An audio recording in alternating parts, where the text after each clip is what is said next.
तो गया लोकसभा क्षेत्र की बेलागंज सीट बहुत हॉट सीट है और इस वक्त मेरे हाथ में गर्म चाय भी है और चाय पर चर्चा करेंगे।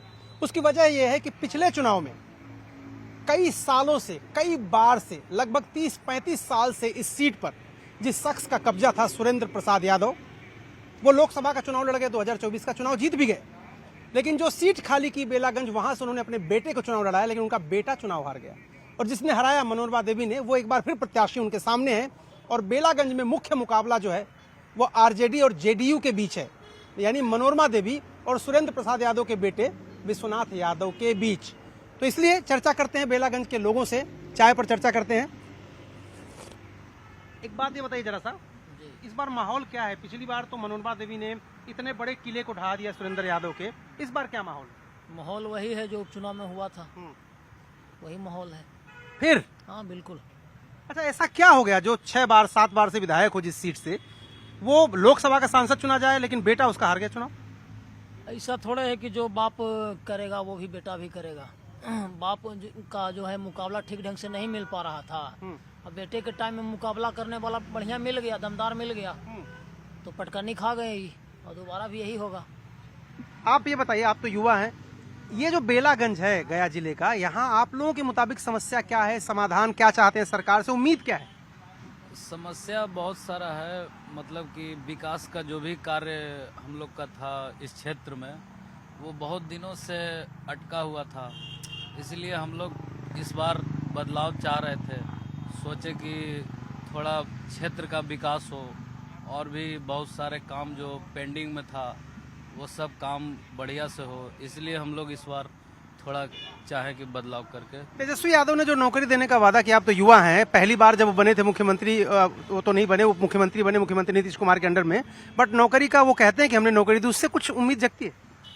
नौकरी पिछले बार तो उन्होंने दिया था, लेकिन इस बार जो मैंने जहाँ तक सुना है कि वो कह रहे हैं हर घर में एक एक नौकरी देंगे। तो बिहार का पॉपुलेशन आप देख ही सकते हैं, बिहार का जो पॉपुलेशन है उसके हिसाब से सबको नौकरी उतना सरकार के पास है भी नहीं जो दे पाए। लेकिन अगर कोशिश करते हैं तो बढ़िया बात है, अच्छी बात है। अच्छा, जरा आप बताइए, आप तो यहाँ के लोकल हैं, जरा यहाँ के मुद्दे क्या हैं? पहले तो मुद्दे समझाइए मुझे। सर, यहाँ पे सबसे बड़ा मुद्दा हो सकता है शिक्षा, उसके साथ साथ स्वास्थ्य की सुविधाएं।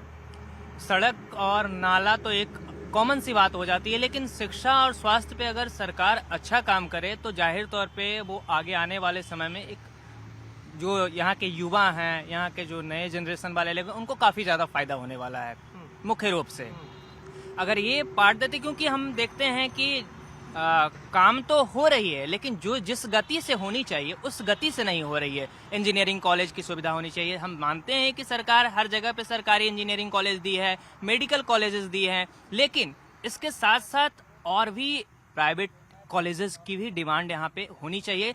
जो हम जा रहे हैं ग्रेटर नोएडा पढ़ने के लिए जाते हैं, यहाँ से साउथ इंडिया पढ़ने के लिए, इंजीनियरिंग करने के लिए जाते हैं, तो बिहार का जो स्टूडेंट्स का पलायन होता है शिक्षा के क्षेत्र में वो कम होगा। और यहाँ अगर इंडस्ट्री लगती है, यहाँ अगर कॉलेजेस खुलते हैं तो कहीं ना कहीं वो ज्यादा फायदा हो सकता है। पलायन की आपने बात की, इसलिए मैं आपसे भी पूछ रहा हूँ, शिक्षा के लिए भी पलायन और नौकरी के लिए भी पलायन, कुछ स्थिति बदली है कि नहीं अभी?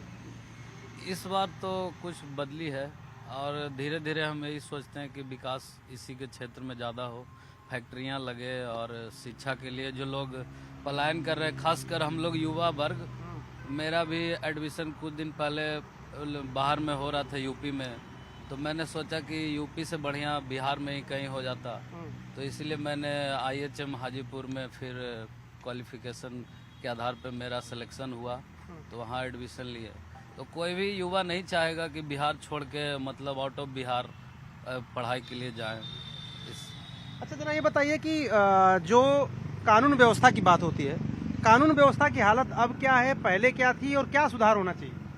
पहले तो बहुत जर्जर स्थिति था, अब तो हालांकि जो है से तकरीबन 5 मिनट में तो पुलिस कहीं भी कितना भी दूर रहे पहुंच ही जाती है। रोड की स्थिति बढ़िया हो गया है, इसके सहारे जो है पुलिस समय पर पहुंच जाती है, एक्शन भी समय से होता है। और ये नहीं है कि हाँ ये जात पे एक्शन हो रहा है, ये जात पे एक्शन नहीं हो रहा है, हर एक वर्ग जो है से एक समान एक्शन हो। अच्छा, एक और सवाल मेरा है, चाय बहुत अच्छी है। हाँ, फेमस है ना? एक और सवाल है कि स्वास्थ्य की सुविधाओं को लेकर के क्या है इस इलाके में? स्वास्थ्य तो एक प्राइमरी हेल्थ केयर है यहाँ बेलागंज में, लेकिन जितना बड़ा एरिया है वो अनुसार जो है से एक हॉस्पिटल बड़ा कम से कम और होना चाहिए। हाँ। और मेरा आखिरी सवाल आप लोगों से सबसे है, जो भी जवाब देना चाहिए, किसान यहाँ बहुत उपजाऊ क्षेत्र बहुत ज्यादा है, तो किसानी खेती बहुत ज्यादा यहाँ पे है। किसानों के लिए क्या करना चाहिए जो नहीं हो पाया, या उनकी समस्याएं, कॉमन समस्याएं क्या है? किसान बेसिकली यहाँ पे परंपरागत खेती करते हैं और परंपरागत खेती से वो एकदम एकस्टम्ड हो गए हैं, मतलब आदतन वो चीजें कर रहे हैं। अब इनकी मजबूरी है कि, लेकिन अगर वो नए जमाने के साथ में वो खेती करे, जैसे हमारे पंजाब में खेती होती है, वहाँ पे हाईटेक खेती होती है, तो उससे कहीं ना कहीं कम समय में ज्यादा बेनिफिट वाले वो चीजें हो सकती हैं और किसानों को इससे काफी ज्यादा फायदा हो सकता है। तो सरकार को इस दिशा में काम करना चाहिए कि हर एक किसान के लिए कुछ न कुछ ऐसी स्कीम आनी चाहिए जिससे वो कम समय में बेहतर खेती करके अच्छी आमदनी प्राप्त कर सके। देखिए, बड़ी बात यह है कि सरकार जो है ना वो ग्रामीण क्षेत्रों तक पहुंचे और जो गांव के लोगों की एस्पिरेशन है, जो उनकी क्षमता है, उसको किस तरह से आगे लेके जाए, उसका पूरा दोहन हो, और उनकी जो उम्मीद है, एस्पिरेशन है, उसको जहां भी वो जाना चाहें, शिक्षा लेना चाहें, वहां तक पहुंच सकें, या शिक्षा उनके दरवाजे तक आए, स्वास्थ्य उनके दरवाजे तक आए, किसानों के दरवाजे तक खेती किसानी की चीजें आए, चाहे वो इक्विपमेंट्स हो, चाहे वो खाद हो, चाहे वो पानी की सुविधा हो, चाहे उनके बच्चों की पढ़ाई लिखाई, स्वास्थ्य की शिक्षा हो। तो गांव भी शहर से कम नहीं है, बट बेसिक जो इंफ्रास्ट्रक्चर है उसी की कमी की वजह से गांव शहर से पिछड़ रहा है, जो यहाँ पर उसको खाई को पाटने के लिए जरूरत है कि सरकार किसानों के, ग्रामीणों के द्वार तक पहुंचे। सभी प्रत्याशी के रूप में काम कर रहे हैं, तो इस बार का अंदाज ही अलग है। हाँ। तो विश्वास है कि इस बार हम लोग सब जीतेंगे। अच्छा, AIMIM के भी उम्मीदवार हैं, ओवैसी साहब कई दिनों से इस सीमांचल की सड़कों पर घूम रहे हैं, आपको लगता है कि उनका कुछ असर है? देखिए, उनका असर कुछ भी नहीं है इस क्षेत्र में, इसलिए नहीं है कि भले हमारा किशनगंज जिला मुस्लिम बहुबलिया क्षेत्र है, है ना, तो आजकल सब कोई जागरूक हो गए हैं। बहुत दिनों से उन्होंने विकास की लहर नहीं देखी है, तो मुझ पे भरोसा कर रहे हैं। और इस बार जो है हमारे माननीय मुख्यमंत्री की जो योजनाएं चली इस क्षेत्र में, तो सबसे बड़ा बात है कि हर चीज़ की सुविधाएं दी गई है। जब उन्होंने कभी कोई योजनाओं में या हर सुविधाएं देने में कोई मतभेद या मनभेद नहीं किया, तो यहाँ की जनता क्यों करेगी? यहाँ की जनता इस बार बहुत ही खुश है और यहाँ सिर्फ विकास चाहती है, और विकास सिर्फ हमारे मतलब स्वीटी सिंह के ऊपर देख रही है कि स्वीटी सिंह ही जीतेगी तो यहाँ विकास होगा। अच्छा, यानी कि NDA सरकार जीतेगा तो विकास होगा। अच्छा, ये बताइए कि कितना ज्यादा मुश्किल होता है ऐसे इलाके में, ऐसे विधानसभा सीट पर जहां पर ज्यादातर जो पॉपुलेशन होती है वो मुस्लिम होती है और एक हिंदू जो है खड़ा होता है? देखिए, एक बात बोलूं भाई साहब, यहाँ तो कोई दिक्कत ही नहीं है। मैं भी तो एक महिला हूँ और मैं यहाँ 20 साल से चुनाव लड़ रही हूँ। इसके पहले मैं डिस्ट्रिक्ट चेयरमैन भी रही यहाँ की, तो मुझे कभी कोई दिक्कत हो ही नहीं रही है, क्योंकि ये क्षेत्र जो हमारा है ना, यहाँ गंगा यमुना की तहजीब है। यहाँ हम लोगों के पास कभी भी कोई परेशानी नहीं। आज हम 2 बजे रात में लौट के आ रहे हैं, तो कभी भी कोई परेशानी आज तक नहीं हुआ है हमारे साथ। तो ये क्षेत्र सबसे अच्छा क्षेत्र है, और भले बिहार में हमारा किशनगंज एक सीट फिसल जाता है, लेकिन इस बार जो है हम लोग इस सीट को एकदम हम लोग मिल करके जिताएंगे, और हमारे मुस्लिम भाई आगे हो रहे हैं, और मुस्लिम भाई के वोट से ही हम लोग जीतेंगे। तो यह है दावा यहाँ पर बीजेपी के उम्मीदवार स्वीटी सिंह का, और यहाँ पर डोर टू डोर कैंपेन भी चल रहा है, लगातार नारेबाजी भी चल रही है, एक एक घर में जाकर लोगों से अपील भी की जा रही है, और इस तरीके का भी दावा है कि भले ही मुस्लिम बाहुल्य ये इलाका है, विधानसभा सीट है, लेकिन गंगा जमुना की तहजीब यहाँ पर दिखती है कि आप देखें कि वोटरों के साथ में मिलती हुई यहाँ की उम्मीदवार स्वीटी सिंह 4 बार पहले भी चुनावी मैदान में उतर चुकी हैं, 5वीं बार विधानसभा सीट पर ताल ठोक रही हैं, मैदान में उतरी हैं और दावा कर रही हैं कि इस बार जीत जरूर मिलेगी। तो फिलहाल चलते हैं किशनगंज विधानसभा सीट पर, कुछ और इलाकों में लोगों से भी बातचीत करेंगे कि आखिर में उनकी क्या राय है। किशनगंज विधानसभा सीट पर इस समय क्या है माहौल, हम जानने के लिए एक इलाके में आए हैं और लोगों से भी बातचीत करते हैं, क्योंकि यही लोग असली यहां पर फैक्टर होगा कि आखिर में जिस सीट पर ज्यादातर जो वोटर्स हैं, ज्यादा जो पॉपुलेशन है मुस्लिम है, लेकिन एक तरफ मुस्लिम उम्मीदवार, दूसरी तरफ बीजेपी की तरफ से स्वीटी सिंह है, ताल ठोक रही हैं। क्या नाम हुआ आपका? राकेश कुमार भैया। तो राकेश, ये बताइए कि क्या स्थिति है इस पूरे विधानसभा सीट की? हम जीत रहे हैं भैया ये सीट। हाँ? हम ये सीट जीत रहे हैं। हम मतलब? हम लोग ये भाजपा ये सीट जीत रही है। अच्छा, आप बीजेपी से ही हैं? जी। अच्छा, तो और लोगों से बात करें जो एक्चुअल में जो यहाँ का वोटर है। आपका नाम क्या हुआ? मैं शिवानी कुमारी। थोड़ा तेज बोलिए। शिवानी कुमारी। तो शिवानी जी बताइए कि अभी स्वीटी सिंह यहाँ से निकली हैं और आपका घर यही है और आप तो पहले भी वोट दे चुकी होंगी, हाँ दिए हैं। है ना? दिए तो हैं। फर्स्ट टाइम वोटर तो नहीं है ना? नहीं फर्स्ट टाइम नहीं। क्या स्थिति है इस विधानसभा सीट की? क्या लगता है किसका जोर है? बिल्कुल स्वीटी सिंह जीतेगी। अच्छा। 100% जीतेगी। अच्छा, बिल्कुल तो जीतेगी। क्या हिंदू मुस्लिम है क्या यहाँ पर? क्योंकि ज्यादातर जो कैंडिडेट है मुस्लिम है, स्वीटी सिंह हिंदू हैं, बीजेपी से हैं, इसलिए क्या? दोनों मिलके जिताएंगे। अच्छा। हिंदू मुस्लिम दोनों मिलके जिताएंगे, एक बन के जिताएंगे हम लोग। अच्छा, स्वीटी सिंह हालांकि कह रहे हैं कि 4 बार उनको हार का मुंह देखना पड़ा, 5वीं बार इस मैदान बार में। नहीं, स्वीटी सिंह इस बार हार में जीत देखेगी। अच्छा, आपका नाम क्या हुआ? प्रीति श्रीवास्तव। अच्छा, थोड़ा सा नीचे आ जाइए। तो आप भी इसी घर में रहती है? जी, यहाँ की बेटी है। अच्छा, हाँ। मतलब ये यहाँ की बहू है और अब बेटी है? दोनों बहन है। अच्छा, दोनों बहन है। आपको क्या लगता है कि क्या स्थिति होगी यहाँ पे? नहीं, स्वीटी सिंह जीतेगी इस बार। अच्छा, हाँ। आप तो कई बार देख चुकी होंगी इनको चुनाव प्रचार करते हुए, मैदान में उतरते हुए। हाँ, लेकिन इस बार जीत है उनका। अच्छा, जी। तो ये मानना है इनका कि इस बार जीत होगी स्वीटी सिंह की। लेकिन और भी लोगों से हम यहाँ पर जान लेते हैं जो एक्चुअल में यहाँ पर वोटर है और अपने घर के दरवाजे पर खड़ा है। क्या नाम हुआ आंटी आपका? परमिला देवी। तो क्या लग रहा है इस बार, क्या है माहौल यहाँ पर? कौन सी पार्टी लग रही है ठीक?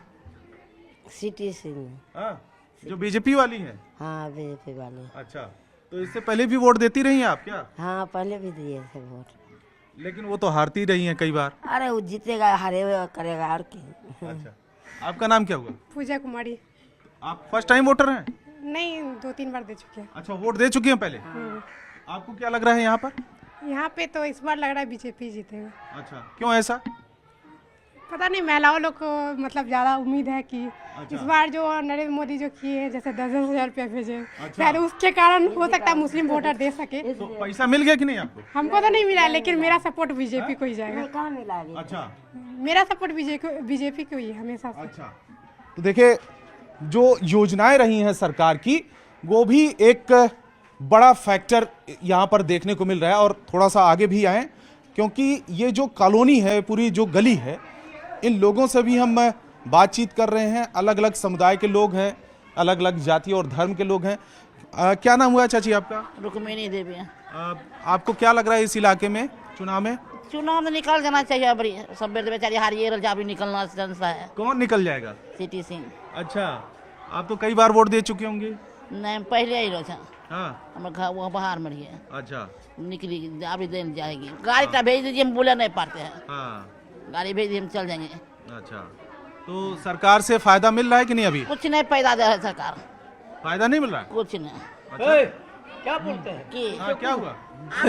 आप बताइए, काहे डांट रहे हैं? डांट रहे, नहीं दे रहा फायदा। आप कमाते हैं तो देता है फिर से। पेंसिल का बात नहीं, और फायदा नहीं दे रहा है। कभी फायदा दे और सब कुछ का ये कौन है आपकी? ये कौन है आपकी? रोड दी, पत्नी है। पत्नी? अच्छा, पति पत्नी में ही जो झगड़ा हो गया? रोड दिया, बिजली दिया, अब क्या मकान दिया, अब क्या देगा? अच्छा, बनाइए, अपना कमाए के बनाइए। सरकार पैसा दिया। कब के दिया?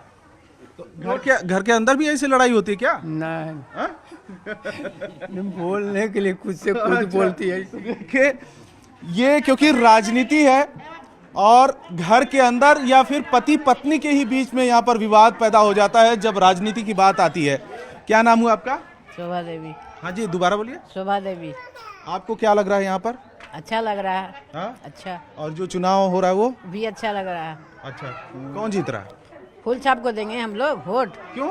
क्यों? मोदी को देंगे। अच्छा, मोदी सब चीज देता, देना ना होगा मोदी को ना। अच्छा, तब पैसा देता है, हर चीज देता है।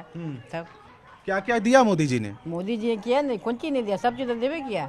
चावल दिया, आटा देता है, गेहूँ देता है, 10,000 रुपया दिया, हर महीने पैसा देता है। पैसा आ रहा है? हाँ, तब आ रहा पैसा मिल गया? हाँ, मन नहीं मिल रहा है तो अच्छा, 11 से नहीं मिलता है। हाँ। तो फिर और वो जो ओवैसी है, है ओवैसी असदुद्दीन ओवैसी, ससुर है, ससुर का वेतन मिलता है। ओवैसी ससुर नहीं, ओवैसी आप ही ने बोले। मैं ओवैसी की बात कर रहा हूँ।